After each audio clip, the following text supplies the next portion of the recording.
সিলেটের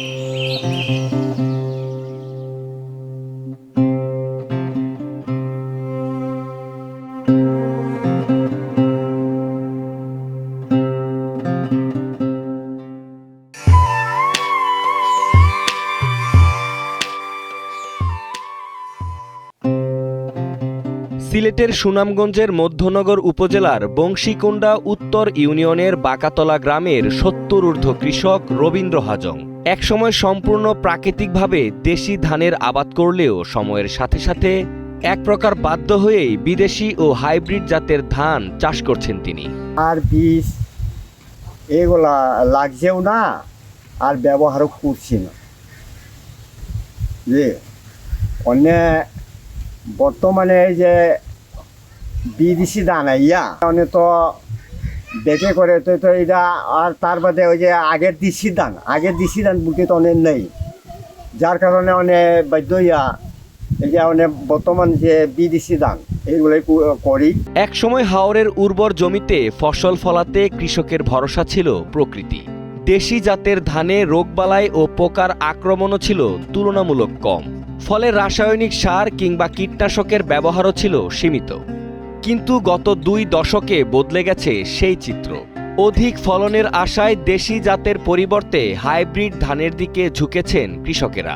তবে এসব ধানে রোগবালাই ও পোকার আক্রমণ বেশি হওয়ায় ফসল রক্ষায় বাড়ছে উচ্চ মাত্রার রাসায়নিক সার ও কীটনাশকের ব্যবহার, যার ফলে শুধু পরিবেশ নয়, তৈরি হচ্ছে মানব স্বাস্থ্যে চরম ঝুঁকি। স্বদেশি ধান আছেন, পাইজং আছেন, সোয়ালকুড়ি আছেন, রতিশাল আছেন, ওইটা মরঙ্গা, অঞ্জামির্দি, শাম, রস, ওইগুলি ধানের মধ্যে পোকার আক্রান্ত কম আছে। এমন তো দেশে এই জাতীয় দানা হওয়ার পরে এমন পোকামাকড়ের আক্রান্ত বেশি। আমরা ওয়াইফাই ছাড়াই ধূপধাপ আপলোড করি, কারণ আমাদের কাছে বেশি জিবি আছে। বেশি জিবি জিতবেন মাই জিপি অ্যাপে। এই কীটনাশক দেওয়ায় মানে অনেক সমস্যা দেখা দিতে আছে, অনেক ধরনের সমস্যা দিতে আছে। এই খাওয়ার বেলায়, তারা চলার বেলাও, করার বেলা সব দিক দিয়ে অনেক এই হইতেছে, খারাপ হইতেছে। আগে তো যে দেশি ধান আছে, অল্প সার দিলেও কম মজুদ হয়েছে, সেটা অসুখ বিসুখ তো আর এরকম হয়েছে না। ওখানে তো এইটা ব্যবহার করায় অসুখ বিসুখটা কিন্তু বেশি। টাঙ্গুর পরে একসময় আমাদের এখানে প্রসিদ্ধ ছিল পচিয়া মাছ, জলজ উদ্ভিদ, এমনকি প্রচুর কচ্ছপ পর্যন্ত আমাদের এখানে আসিল।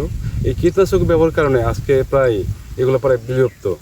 উচ্চ মাত্রার রাসায়নিক সার ও কীটনাশকের যথাযথ পরিমাণ ও ব্যবহার সম্পর্কে স্থানীয় কৃষকদের সচেতন করার চেষ্টা চলছে বলে জানান কৃষি বিভাগ। কীটনাশক একটা গুরুত্বপূর্ণ একটা উপাদান যেটা আমাদের কৃষিক্ষেত্রে ব্যবহার করা হয়। এটা যদি আমরা নিয়ম মেনে ব্যবহার করি, সঠিক মাত্রায় ব্যবহার করি, তাহলে এটা আমাদের জন্য উপকার আছে। আর যদি বিক্ষিপ্তভাবে আমরা নিয়ম না জেনে ব্যবহার করি, তাহলে এটা শুধু প্রকৃতির ক্ষতি করবে না, মানুষের গড় আয়ু থেকে শুরু করে বিভিন্ন ধরনের এটা ক্ষতি হতে পারে। সেজন্য আমরা সচেতন মহলে মানুষজনকে সচেতন করার জন্য কীটনাশকের সঠিক মাত্রা যাতে ব্যবহার করে, সেজন্য আমরা সচেতনতার চেষ্টা করছি। কীটনাশকের ক্ষতিকর প্রভাবের চিত্র উঠে এসেছে গবেষণাতেও। যুক্তরাজ্যের ইউনিভার্সিটি অব এডিনবরার এক গবেষণায় দেখা যায় ২০১৩ থেকে ২৪ সাল পর্যন্ত দেশের ১০টি হাসপাতালে ১,৪২০টি কীটনাশক বিষক্রিয়ার ঘটনা পাওয়া যায়। এ ঘটনাকে পরিবেশগত বিপর্যয় উল্লেখ করে উদ্বেগ প্রকাশ করেন সচেতন মহল। আমাদের ঐতিহ্যবাহী হাওর অঞ্চলের কৃষিতে বিষাক্ত কীটনাশক ও বালাইনাশকের সবচেয়ে আমি বলবো অনিয়ন্ত্রিত ব্যবহারের মানব স্বাস্থ্য এবং সার্বিক জীববৈচিত্র্যের উপর যে ভয়াবহ প্রভাব ফেলেছে, সেটা কোনো সাধারণ পরিবেশ দূষণ নয়, এটা একটা ধীরগতির পরিবেশগত বিপর্যয়। হাওর কোনো সাধারণ সমতল কৃষি জমি নয়, এটা অ্যাকচুয়ালি অতি সংবেদনশীল, গতিশীল ও অনন্য জলজ বাস্তুতন্ত্র, যেটা আমরা ইকোসিস্টেম বলি। অধিক ফসল উৎপাদনের আশায় আমরা সেখানে যে হারে অজস্র ক্ষতিকর রাসায়নিক উজাড় করে ডালছি, তা প্রাচুর্যময় প্রাণকেন্দ্রের ভিতর থেকে তিলে তিলে নিঃশেষ করে দিচ্ছি। ফসল রক্ষার নামে উচ্চমাত্রার অতিরিক্ত রাসায়নিক ব্যবহার যদি প্রাণবৈচিত্র্যকেই ঝুঁকিতে ফেলে, তবে সেই আধুনিক কৃষি আসলে কতটা টেকসই, এমনটাই প্রশ্ন সচেতন মহলের।